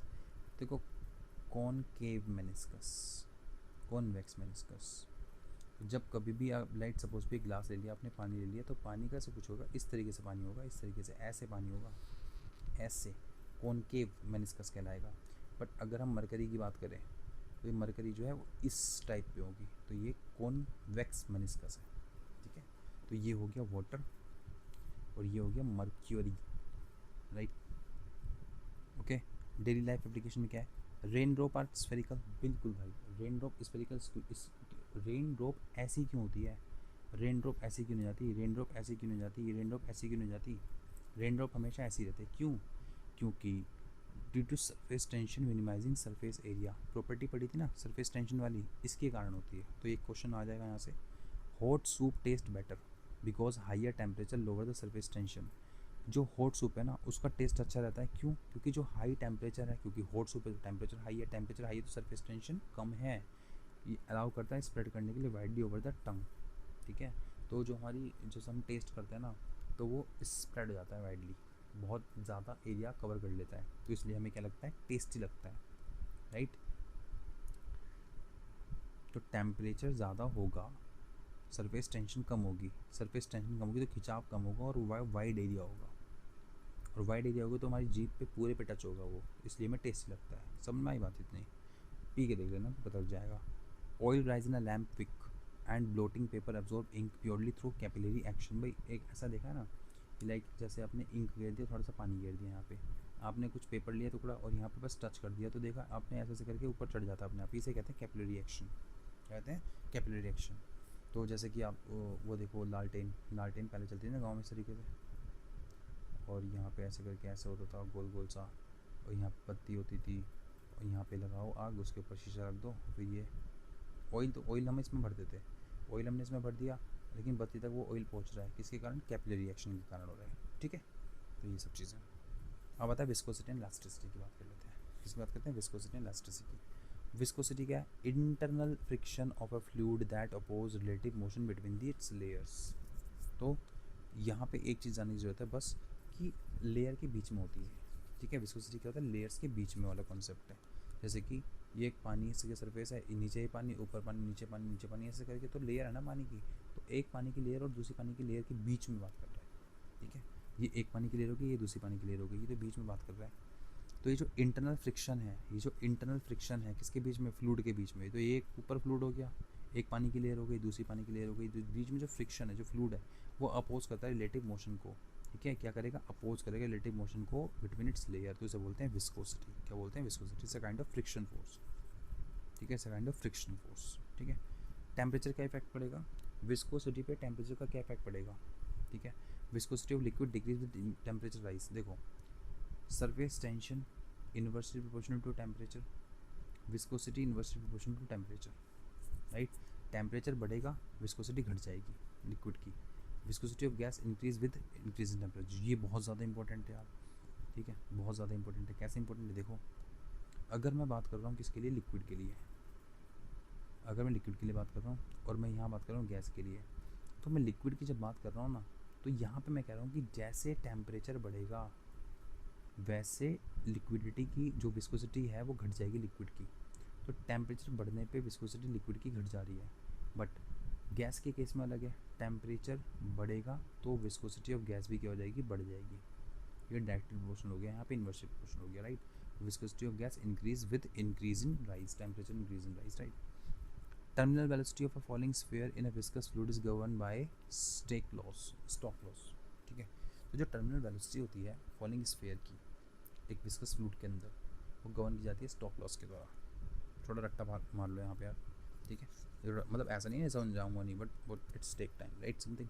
तो रट्टा मारो यहाँ पे, इट्स टेक लॉस कब, जब कोई मान लो, चलो यार समझाइए तो, लेट्स सपोज भी ये पानी है सर पे, यहाँ पे मैंने कुछ बॉल फेंका, ठीक है, मैंने स्फीयर फेंका एक विस्कस फ्लूइड के अंदर, तो आप कैसे गवर्न करोगे उसको, कैसे पहचानोगे, तो कैसे पहचानोगे, स्टॉक लॉस से पहचानोगे राइट। अब आता है इलास्टिसिटी। ठीक है, इलास्टिसिटी की बात कर लेते हैं हम। इलास्टिसिटी क्या होता है, ये चड्डी सबने पहनी है ना बचपन में, वो खिंचती है ना, तो इलास्टिसिटी है क्या है, देख लेते हैं फिजिक्स के टर्म में, देख लेते हैं क्या है। Property to regain original shape size after removing deforming forces right. Deforming forces, let's suppose भी किसी कोई छोटा सा बच्चा है, एक वैसा एग्जांपल लेता हूँ, एक छोटा सा बच्चा है, उसके आपने पीछे से निकर पकड़ा है एंड उसको खींचा है, तो वो खींचता है ना, और फिर जब छोड़ दो तो वो लगता भी है, ठीक है, वापस उसी जगह पे आता है। तो क्या कह रहा है कि प्रॉपर्टी है वापस अपनी ओरिजिनल शेप या साइज में आने की प्रॉपर्टी, रिमूविंग डिफॉर्मिंग फोर्स। तो लेट्स सपोज भी ये निक्कर है, ठीक है, अभी कहोगे यार सर क्या बता रहे हैं, कोई नहीं सिंचन बना दो, ठीक है, ये सिंचन है, इसकी जो ये निक्कर है इसको आपने खींचा, तो ये आपने कौन सी फोर्स लगाई है, आपने डिफॉर्मिंग फोर्स लगाई है, ठीक है, कौन सी फोर्स है, डिफॉर्मिंग फोर्स। कोई आपने फॉर्मेशन के लिए फोर्स नहीं लगाई है, आपने फॉर्मेशन नहीं के लिए फोर्स लगाई कि फॉर्मेशन ना हो, तो मतलब कुछ बन नहीं रहा है यहाँ पे, बिगड़ने के लिए फोर्स लगा रहे हो ना, डिफॉर्मिंग फोर्स कहला दो इसको। तो आपने खींचा पकड़ के, डिफॉर्मिंग फोर्स हुई, एंड जैसे ही आपने छोड़ा वैसे ही उसने अपनी पोजीशन वापस अटेन कर ली, ठीक है, लगेगी अलग बात है, बट इसी को बोलते हैं इलास्टिसिटी, ठीक है, वापस अपनी पोजीशन अटेन कर लेना आफ्टर रिमूविंग डिफॉर्मिंग फोर्स। समझ में आ गया इतना। आता है Hooke's law, with in elastic limit, ठीक है, ratio is called the modulus of elasticity. जो रेशियो है कहता है मॉड्यूलस ऑफ इलास्टिसिटी, ठीक है। क्या है हुक्स लॉ, कट उसको, स्ट्रेस अपॉन में स्ट्रेन, ठीक है, स्ट्रेस अपॉन में स्ट्रेन इज इक्वल्स टू में हुक्स लॉ, स्ट्रेस अपॉन में strain is equals to Hooke's law. और ये जो रेशियो है उसको हम बोलते हैं मॉड्यूलस ऑफ इलास्टिसिटी। क्या बोलते हैं इसको, मॉड्यूलस, क्या बोलते हैं, मॉड्यूलस ऑफ इलास्टिसिटी बोला जाता है इस हुक्स लॉ को, सॉरी इसके रेशियो को, स्ट्रेस अपॉन में स्ट्रेन के। अब यहाँ पे जो बीपीसी या ट्रिपल पे क्या है, steel is more elastic than rubber. Steel जो है वो ज़्यादा इलास्टिक है रबर से, because steel produce greater opposing stress for the same amount of deforming strain right. इतना याद रख लो कि आपने हमेशा रबड़ी खींची है, ठीक है, और यहाँ पे कह रहा है स्टील, तो ये कह रहा है कि भाई दोनों में से सबसे ज़्यादा इलास्टिक कौन है, तो स्टील इलास्टिक देन रबर, ठीक है। क्यों, क्योंकि यहाँ पे इस नॉर्मल वाला केस नहीं लग रहा है, यहाँ पे क्या रहा है कि ग्रेटर अपोजिंग स्ट्रेस है यहाँ पे, ठीक है, ग्रेटर अपोजिंग स्ट्रेस है for the same amount of deforming strain, ठीक है, तो यहाँ पे स्ट्रेस ज़्यादा होगा, ठीक है, अपोजिंग स्ट्रेस ज़्यादा होगा। तो इतना ध्यान रखना यार, स्टील का जो डिफॉर्मिंग फोर्स है और स्टील का जो वो है आपका स्ट्रेस है, ठीक है, या इलास्टिसिटी वो ज़्यादा है एज़ कम्पेयर टू रबर के। इतना फोकस करना, इतने में काम बन जाएगा भाई right. Sound waves, sound and waves, wave mechanics and Doppler effects की बात करेंगे, ठीक है, कर लेते हैं भाई बात। Distinguish mechanical waves from electromagnetic waves, understanding variable dependencies of sound speeds and evergreen areas. तो हमें डिस्टिंग्विश करना है मैकेनिकल वेव्स को इलेक्ट्रोमैग्नेटिक वेव्स से। दो तरह की वेव हम देख रहे हैं यहाँ पे, एक हम देख रहे हैं मैकेनिकल वेव और दूसरी हम देख रहे हैं इलेक्ट्रोमैग्नेटिक वेव्स, ठीक है, और हम समझ रहे हैं वेरिएबल डिपेंडेंसीज के बारे में साउंड की स्पीड्स के और एवरग्रीन एरियाज़ के लिए राइट। देखते हैं कितने टाइप की वेव्स होती हैं, एक है मैकेनिकल वेव, दूसरी इलेक्ट्रोमैग्नेटिक वेव। जो मैकेनिकल वेव है उसमें आपका लॉन्गिट्यूडनल वेव आ जाती है और ट्रांसवर्स वेव आ जाती है राइट। जो मैकेनिकल वेव है उसमें आपका लॉन्गिट्यूडनल वेव आ जाता है और आपका ट्रांसवर्स वेव आ जाता है, और इलेक्ट्रोमैग्नेटिक वेव अलग ही वेव है। तो अगर हम बात करते हैं मैकेनिकल वेव, तो require a material medium to propagate. ये बहुत ज़्यादा इंपॉर्टेंट है यहाँ में कि मैकेनिकल वेव को बढ़ने के लिए, आगे बढ़ने के लिए क्या चाहिए, मटेरियल चाहिए राइट। मैकेनिकल वेव को आगे बढ़ने के लिए मटेरियल मीडियम चाहिए, प्रोपेगेट करने के लिए उसको क्या चाहिए, मीडियम चाहिए प्रोपेगेट करने के लिए, जबकि इलेक्ट्रोमैग्नेटिक वेव को कोई मीडियम की रिक्वायरमेंट नहीं होती है, ठीक है। तो बताओ मीडियम की रिक्वायरमेंट किसको है, मैकेनिकल वेव को या फिर इलेक्ट्रोमैग्नेटिक वेव को। तो मैकेनिकल वेव को मीडियम की रिक्वायरमेंट है, और इलेक्ट्रोमैग्नेटिक वेव को मीडियम की रिक्वायरमेंट नहीं है, राइट। क्योंकि जो इलेक्ट्रोमैग्नेटिक वेव है वो ट्रैवल कर सकता है वैक्यूम के अंदर, राइट। इलेक्ट्रोमैग्नेटिक वेव ट्रैवल कर सकता है वैक्यूम के अंदर। लाइट एक्सरे एग्जाम्पल हो गया इसका, गामा रे एग्जाम्पल हो गया, ट्रांसवर्स इन नेचर, ठीक है, ट्रांसवर्स होती है नेचर के अंदर। तो जो इलेक्ट्रोमैग्नेटिक वेव ट्रांसवर्स है नेचर के अंदर, गामा रे एग्जाम्पल हो गया इसका, एक्सरे एग्जाम्पल हो गया, लाइट एग्जाम्पल हो गया, ठीक है, ओके। अब मैकेनिकल वेव की बात कर लेते हैं, लॉन्गिट्यूडनल वेव। इसमें जो पार्टिकल्स होते हैं मीडियम के वाइब्रेट करते हैं parallel to the direction of propagation, parallel to the direction of propagation, sound wave in air. Example है लॉन्गिट्यूडनल वेव का, ये कंप्रेशन रेयर फ्रैक्शन से होते हैं। तो कैसे होंगे कंप्रेशन रेयर फ्रैक्शन से, लेट्स सपोज भी ये कंप्रेशन, ये रेयर फ्रैक्शन, ये कंप्रेशन, ये रेयर फ्रैक्शन, ये कंप्रेशन, ये रेयर फ्रैक्शन, ये कंप्रेशन, ऐसे करके। तो जो कंप्रेशन रेयर फ्रैक्शन की वाली बात आ रही है ना, वो किस में है, लॉन्गिट्यूडनल वेव की बात है। और ये एग्जांपल किया है sound wave is example of longitudinal wave, right. यहाँ पे पार्टिकल वाइब्रेट करेंगे डायरेक्शन में प्रोपगेशन की। तो लेट्स सपोज भी इस डायरेक्शन में प्रोपगेट हो रही है, साउंड जो है इस डायरेक्शन में प्रोपगेट हो रही है। तो ये पार्टिकल है, ये पार्टिकल ऐसे आएंगे, सारे इकट्ठे हो जाएंगे, फिर पार्टिकल आगे जाकर एनर्जी ट्रांसफर कर देंगे, फिर वो आगे जाएंगे थोड़ा, फिर वो इकट्ठे हो जाएंगे, ऐसे करके। तो क्या होगा यहाँ पे कंप्रेशन रेयर फ्रैक्शन आपको देखने को मिलेगा। तो ये compression rarefaction, compression rarefaction, compression rarefaction, right. Transverse wave क्या है, पार्टिकल वाइब्रेट परपेंडिकुलर डायरेक्शन। यहाँ पे जो जो आपका पार्टिकल है वाइब्रेट करेगा perpendicular direction of propagation, wave on a string, light waves formed विया क्रेस्ट एंड ट्रॉफ, ठीक है। तो यहाँ पे कुछ इस तरीके का आपको नज़ारा देखने को मिलेगा ट्रांसवर्स वेव में, इस तरीके का। ये ट्रांसफर वेव है, ठीक है, क्रेस्ट ट्रफ इस तरीके से। तो समझ में आ गया लॉन्गिट्यूडनल वेव। हमें एग्जांपल याद रखना है, sound is an example of longitudinal wave, और ये टू एंड फ्रो मूव करती है, मतलब क्या कंप्रेशन रिफ्लेक्शन यहाँ पे देखने को मिलता है। जबकि जो ट्रांसवर्स वेव है उसका एग्जांपल क्या है, लाइट, ठीक है, light example of transverse wave, right, okay. Characteristics of sound wave क्या है, ऑडिबल रेंज है 20 हर्ट्ज से लेकर 20,000 हर्ट्ज तक। तो 20 हर्ट्ज से लेकर 20,000 हर्ट्ज तक की ऑडिबल रेंज होती है। अगर हम 20,000 से नीचे जाते हैं तो इंफ्रासोनिक कहलाता है। क्या कहलाता है, इंफ्रासोनिक कहलाता है। अच्छा, वहेल कितनी बड़ी होती है, तो आपको लगेगा साउंड भी इतना ही बड़ा होता होगा उसका, बट नहीं। जो वहेल है वो 20 हर्ट्ज से नीचे का साउंड प्रोड्यूस करती है, ठीक है। अर्थक्वेक 20 हर्ट्ज से नीचे का साउंड प्रोड्यूस करता है। लेकिन अगर 20,000 हर्ट्ज से ऊपर का साउंड प्रोड्यूस कर रहा है तो वो अल्ट्रासोनिक हो गया। क्या कहलाएगा वो, अल्ट्रासोनिक। कौन कौन सुनता है अल्ट्रासोनिक को, बैट्स अल्ट्रासोनिक सुन सकती हैं, sonar ultrasonic, and the electrocardiography sorry echocardiography जो है वो आपका अल्ट्रासोनिक सुन सकते हैं, राइट। तो ये हो गया हमारा ranges. Speed of sound we maximum in solid, देखो सबसे ज़्यादा स्पीड किस में होगी, सॉलिड में, फिर होगी लिक्विड में, एंड फिर होगी आपका गैस में। तो सॉलिड में सबसे ज़्यादा स्पीड होगी, फिर लिक्विड के अंदर होगी, एंड देन फिर सबसे कम होगी गैस के अंदर, right. Sound can not travel through vacuum, sound vacuum में ट्रैवल नहीं करता, ठीक है। Sound can not travel in vacuum. Effect of parameter, देखो टेम्परेचर का इफेक्ट पड़ता है, बिल्कुल पड़ता है। ह्यूमिडिटी का इफेक्ट पड़ता है, बिल्कुल ह्यूमिडिटी का इफेक्ट पड़ता है, बिल्कुल पड़ता है। प्रेशर का भी इफेक्ट पड़ता है। अगर स्पीड इंक्रीज़ हुई है टेम्परेचर इंक्रीज़ करेगा, ठीक है। तो टेम्परेचर इंक्रीज़ तो स्पीड भी इंक्रीज, राइट। टेम्परेचर इंक्रीज़ तो स्पीड भी इंक्रीज़। साउंड वेव, अगर लाइक सपोज टू भी टेम्परेचर आपने इंक्रीज़ कर दिया तो साउंड वेव भी इंक्रीज़ कर जाएगी, हाँ सही बात है, ठीक है। जैसे ही आपने टेम्परेचर इंक्रीज़ किया तो साउंड वेव का स्पीड जो है इंक्रीज़ कर जाएगी। ह्यूमिडिटी, अगर स्पीड इंक्रीज़ हो गई तो ह्यूमिड एरिया के अंदर, because density of moisture is lower than dry air. ये कह रहा है स्पीड इंक्रीज़ हो जाएगी ह्यूमिड एयर के अंदर, क्योंकि डेंसिटी जो है मॉइस्चर की वो ज़्यादा होती है, वो कम होती है ड्राई एयर से। ये भी सही बात है कि ह्यूमिडिटी बढ़ने पे स्पीड वो बढ़ेगी, साउंड की बिल्कुल बढ़ेगी। फिर टेम्परेचर बढ़ने पे स्पीड बढ़ेगी, साउंड की बिल्कुल बढ़ेगी।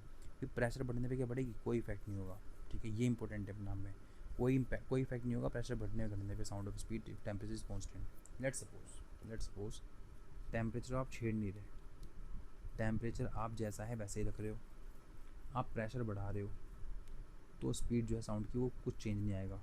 प्रेशर घटा रहे हो, स्पीड में साउंड की कुछ चेंज नहीं आएगा, क्योंकि टेम्परेचर कांस्टेंट है। तो प्रेशर का इम्पैक्ट नहीं पड़ता है, टेम्परेचर का इम्पैक्ट पड़ता है साउंड की स्पीड पे, राइट। और ह्यूमिडिटी का पड़ता है।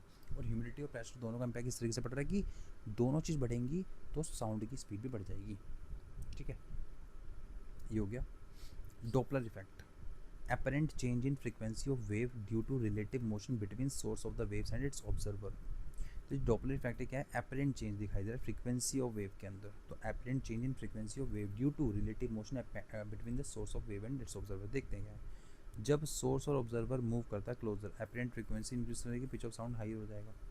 ठीक है, सिंपल है ना कि आप किसी लाइक सबको कोई डीजे बज रहा है, अब आप बहुत दूर हो उससे तो कम आवाज़ आएगी, लेकिन जैसे पास जाओगे तो आवाज़ थोड़ी बढ़ जाएगी।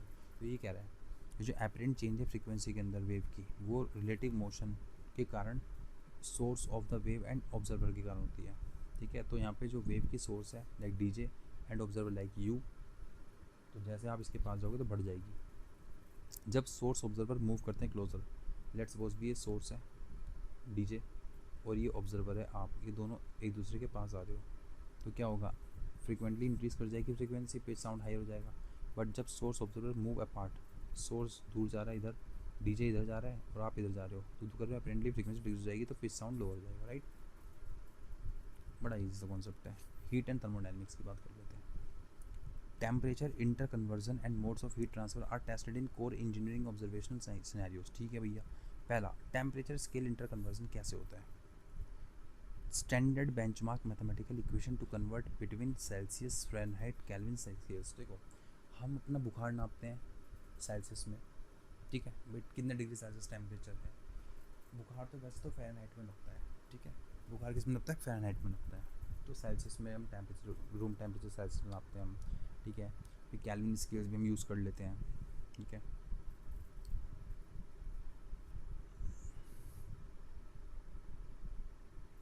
सेल्सियस इज इक्वल्स टू में फ़ारेनहाइट -32, ऐसे निकाल सकते हो। सेल्सियस इज इक्वल्स टू में K -273.15। ठीक है, राइट।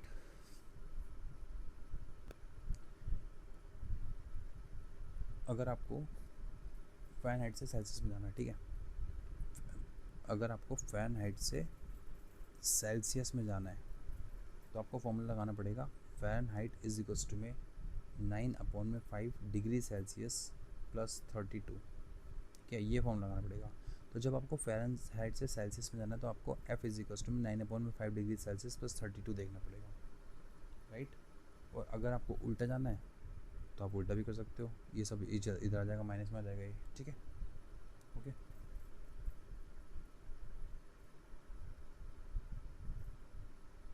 राइट, तो कुछ इस तरीके से कन्वर्ट हो जाएगा।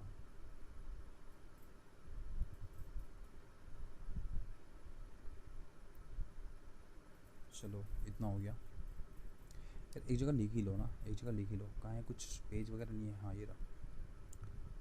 अगर मैं सेल्सियस से केल्विन की तरफ जा रहा हूँ, सेल्सियस से केल्विन की तरफ जाता हूँ, तो K इज इक्वल्स टू में C प्लस 273.15 ये यूज़ होगा। सेल्सियस से केल्विन की तरफ जा रहा हूँ तो केल्विन इज इक्वल्स टू में C प्लस 273.15। ठीक है, अब इसका उल्टा कर लो, C इज इक्वल्स टू में K -273.15 ये हो गया आपका केल्विन से सेल्सियस की तरफ। केल्विन सेल्सियस की तरफ मतलब केल्विन निकालना है ना, यहाँ पे आपका केल्विन निकालना है, यहाँ पे सेल्सियस निकालना है, ये फॉर्मूला यूज़ हो रहा है। ठीक है, फ़ारेनहाइट से सेल्सियस की तरफ जा रहे हो, फ़ारेनहाइट से सेल्सियस की तरफ जा रहे हो, तो कैसे निकलेगा, C इज इक्वल्स टू में F-32, ठीक है, इंटू में 5/9, इंटू में 5/9, 5/9 इंटू में 5/9 हो जाएगा। ठीक है, तो ये क्या हो गया, फ़ारेनहाइट से सेल्सियस में जा रहे हो। तो फिर इसका उल्टा कर दो, अगर आपको सेल्सियस, आपको फ़ारेनहाइट निकालना है सेल्सियस के कंपेरिजन में, तो आप उल्टा कर लो। कैसे निकलेगा, जब हम सेल्सियस से फ़ारेनहाइट जा रहे हैं तो कैसे निकलेगा कि F इज इक्वल्स टू में C, ठीक है, F इज इक्वल्स टू में C 9/5 प्लस 32, ये निकल गया। राइट, समझ में आया ना। एक और लिख लो फिर, फ़ारेनहाइट से केल्विन में, तो फ़ारेनहाइट से केल्विन में जा रहे हैं, कैसे निकलेगा, K इज इक्वल्स टू में F-32 इंटू में 5/9 प्लस 273.15। ठीक है, अब यहाँ चीज़ ध्यान रख लेना, एक पढ़ लिया ना, वापस का अपोजिट कर देना, निकल जाएगा। ठीक है ना, ओके, लिख लेना एक जगह तो ज़्यादा बेटर हो जाएगा। ओके। सो आगे बढ़ते हैं। ओके ओके ओके ओके, हाँ। एब्सोल्यूट जीरो टेम्परेचर क्या है भाई? एब्सोल्यूट जीरो टेम्परेचर कब होता है? -273.15 केल्विन पे होता है absolute zero temperature. At this point, इस पॉइंट पे आपका मॉलिकुलर मोशन कम्प्लीटली सीज हो जाता है, ठीक है, मॉलिकुलर मोशन नहीं हो पाता बिल्कुल भी इस पॉइंट पे, इसलिए इसको एब्सोल्यूट जीरो टेम्परेचर बोलते हैं। मॉलिकुलर मूवमेंट नहीं हो पाता बिल्कुल भी, राइट, मॉलिकुलर मोशन खत्म बिल्कुल। की identity point Celsius and Fahrenheit scales registers the exact same numerical value at -40 degree Celsius, ठीक है। जो सेल्सियन जो फ़ारेनहाइट स्केल्स है वो रजिस्टर करते हैं एग्जैक्ट सेम न्यूमेरिकल वैल्यू कब, किस पे, -40 डिग्री सेल्सियस पे, ठीक है। तो हो गया। अगर हम केल्विन की बात करते हैं तो एब्सोल्यूट जीरो टेम्परेचर कब आता है? -273.15 उस पर आता है एब्सोल्यूट जीरो टेम्परेचर। अगर सेल्सियस फ़ारेनहाइट पे बात करते हैं तो कब आएगा? -40 डिग्री सेल्सियस पे आ जाएगा, राइट। अब आ जाओ मोड्स ऑफ हीट ट्रांसफ़र पे। तो कंडक्शन हो गया, कन्वेक्शन हो गया और रेडिएशन हो गया। अगर हीट ट्रांसफ़र हो रही है एटम से एटम में, ठीक है भाई, कोई एटम ये रहा, दूसरा एटम ये रहा, अगर मैं ये वाली हीट यहाँ ट्रांसफ़र कर रहा हूँ, इसकी हीट यहाँ ट्रांसफ़र कर रहा हूँ, तो कैसे हो जाएगी हीट ट्रांसफ़र? अगर हीट ट्रांसफ़र टकराने से हो रही है, ठीक है, विया कोलिजन मतलब टकराना, बिना किसी स्ट्रक्चरल मूवमेंट के पार्टिकल्स के, तो क्या होता है? कंडक्शन कहलाता है। तो कंडक्शन मतलब क्या होता है? ये हीट ट्रांसफ़र हो रही है एटम से एटम की तरफ, कैसे? कोलिजन के थ्रू। किसके थ्रू? कोलिजन के थ्रू, बिना स्ट्रक्चरल मूवमेंट ऑफ पार्टिकल्स के, without structural movement of particles के, राइट। फिर आता है कन्वेक्शन। कन्वेक्शन मतलब क्या होता है? Heat transfer through actual physical movement of bulk matter fluid molecules. अब पूरा का पूरा मॉलिक्यूल ही जा रहा है ट्रांसफ़र होके, तो तब हीट ट्रांसफ़र हो रही है, तो उसे कहते हैं कन्वेक्शन। जैसे कि देखा ना कि भाई आपने वो पढ़ा होगा कन्वेक्शनल करंट, ठीक है, ज्योग्राफी के अंदर। तो कन्वेक्शनल करंट क्या है कि मैग्मा जा रहा है वैसे ऊपर की तरफ, मैग्मा खुद मूव हो रहा है, तभी से हीट ट्रांसफ़र हो रही है। तो खुद मेटेरियल को मूव होना पड़ रहा है, तो हीट ट्रांसफर, इसलिए कहते हैं कन्वेक्शन को, जब मेटेरियल खुद मूव होता है, ठीक है। और मेटेरियल मूव नहीं हो रहा है, केवल कोलिजन नहीं हो रहा है, तो कंडक्शन बोलते हैं। फिर रेडिएशन कब होगा? जब हीट ट्रांसफर होगी इलेक्ट्रोमैग्नेटिक वेव्स के थ्रू। तो जब हीट ट्रांसफर होगी इलेक्ट्रोमैग्नेटिक वेव्स के थ्रू, तब क्या कहलाएगा? वो हीट ट्रांसफर कहलाएगा। कैसा? रेडिएशन के through. Speed equal speed of light, ठीक है। किसके इक्वल होता है? जितनी स्पीड होती है लाइट की, उसके इक्वल होता है ये रेडिएशन, ठीक है। अब देखो ये मीडियम रिक्वायरमेंट कौन कौन सी होगी? तो कंडक्शन कौन सा मीडियम रिक्वायरमेंट है? Solids only. कंडक्शन केवल सॉलिड्स में ही होगा। Metals are excellent conductor. जो मेटल्स होते हैं ना, जो मेटल्स होते हैं वो एक्सीलेंट कंडक्शन करते हैं, ठीक है, एक्सीलेंट कंडक्शन करते हैं, ओके। Solid only. जबकि कन्वेक्शन में fluid, liquid and gas. And यहाँ पे रेडिएशन में कोई मिनिमम रिक्वायर्ड नहीं होता। प्रोपेगेशन वैक्यूम, वैक्यूम में प्रोपेगेशन होता है। तो रेडिएशन जो है वो वैक्यूम में ही होगा, कोई मीडियम की रिक्वायरमेंट नहीं होगी। लेकिन कन्वेक्शन की बात करें तो फ्लूइड में होगा, जैसे कि लिक्विड और गैसेज में। क्योंकि कंडक्शन की बात करें तो सॉलिड में होगा केवल। डेली एग्जाम्पल की बात करें, cooking utensils have wooden handle to prevent burning handles. बिल्कुल भाई, जो कुकर वगैरह होते हैं उसके ढक्कन, उसका जो पीछे जो हैंडल होता है वो किसका? प्लास्टिक का होता है, जिस बिकॉज की मेटल जो है वो क्या है? एक्सीलेंट कंडक्टर्स हैं, ठीक है। वहाँ पे हीट जल्दी ट्रांसफर हो जाएगी। बट जो आपका वुडन या फिर जो आपका प्लास्टिक है वो आपका नहीं होगा ट्रांसफर उसमें हीट जल्दी से, ठीक है। Land, sea, breeze, heating of water in kettle, ventilation system, ये सब किसके एग्जाम्पल है? कन्वेक्शन के सिस्टम के एग्जाम्पल है। एग्जाम्पल के बेस पे ध्यान रखना कि अगर सी ब्रिजेस की बात करें, लैंड और सी ब्रिजेस की बात करते हैं, तो उसमें मूवमेंट किसका हो रहा है? एयर का हो रहा है, लिक्विड का हो रहा है, ठीक है।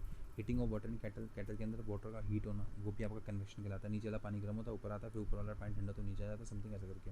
वेंटिलेशन सिस्टम किसका एग्जाम्पल, किसके ऊपर बेस का है? तो कन्वेक्शन के ऊपर।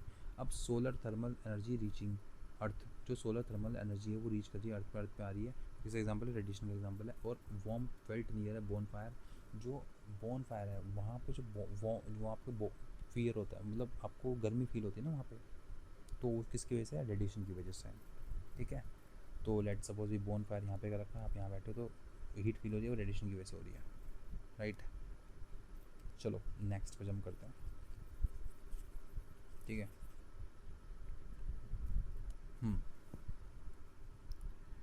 Latent heat and anomalous expansion. Latent heat absorbed or released by a substance during a phase changing that occurs completely without changing its temperature. तो लेटेंट हीट में टेम्परेचर चेंज नहीं होता है, सबसे बड़ा चीज़ यही है। विदाउट चेंजिंग इट्स टेम्परेचर क्या हो रहा है? हीट एब्जॉर्ब और रिलीज की जा रही है सब्सटेंस के द्वारा। कोई पर्टिकुलर सब्सटेंस है, वो हीट को एब्जॉर्ब भी कर रहा है, वो हीट को रिलीज भी कर रहा है। किस फेज के दौरान? During a phase change during a phase change that occurs completely without changing its temperature, right. Latent heat of ice fusion 80 calorie per gram something, right. Latent heat of water vaporization 540, kilo calorie per gram. तो इतना ध्यान रख लेना कि ice जो latent ice fusion है वो 80 है, जबकि वाटर वेपराइजेशन का क्या है आपका 540। तो ज़्यादा किसका है, heat of vapour, heat of water vaporisation का ज़्यादा है लेटेंट हीट। ठीक है भाई, लेटेंट मतलब होता है छुपा हुआ, छुपी हुई हीट, छुपी हुई हीट कह सकते हैं। ठीक है, तो लेट्स सपोज भी मैं दोबारा समझा देता हूँ उसका क्या है क्या नहीं है।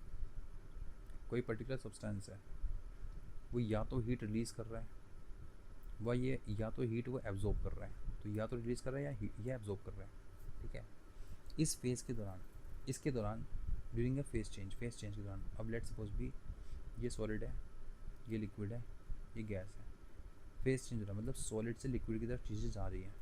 ठीक है, टेम्परेचर जो का वो है, मतलब टेम्परेचर जैसा था वैसे ही टेम्परेचर, लेकिन फिर भी सॉलिड से लिक्विड शिफ्ट हो गई चीज़, तो उसको बोलते हैं लेटेंट हीट, मतलब छुपी हुई हीट थी जिसने ट्रांसफ़र कर दिया। भाई अगर मुझे बर्फ़ पिघलानी है और मुझे लिक्विड बनाना है तो मुझे कुछ ना कुछ तो हीट चाहिए।